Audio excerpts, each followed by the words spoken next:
What role do you see churches and pastors playing in this movement, if any at all? Yeah, look, I think churches and pastors are critical to the Convention of States movement. I speak at churches all across the country.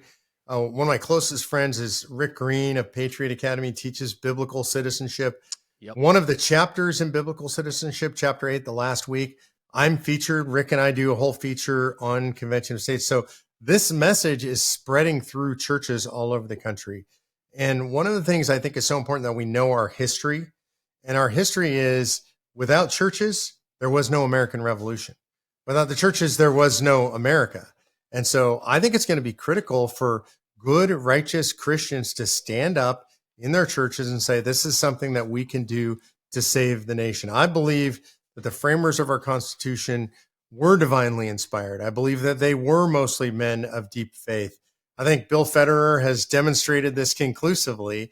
And so if we walk in those shoes with that demeanor, if we follow Christ, I think if we pour that into Convention of States, this is our best chance to save the country. This country is coming apart, Jeremiah, no matter what.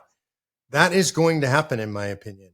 And the question is, how do we do it? Do we do it violently or do we do it peacefully? And the peaceful way is call a Convention of States and go back to federalism. In other words, take the power away from DC, stop centralizing everything, let California be insane, let Texas, where I live, be somewhat sane, and let the country go about its business.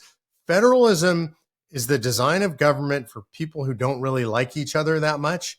It actually works. And that's what's kept us together for 247 years. And if we want to be together for another 247 years, we need to go back to federalism. Yeah, I tell people it took the communists 100 years to get to this point that we're at. They worked slowly and meticulously at this. Can we unravel it do we have the patience to unravel it over the next 100 years? I don't know. I don't know that we do. I think maybe something drastic is going to have to happen, such as an Article 5 Convention of States.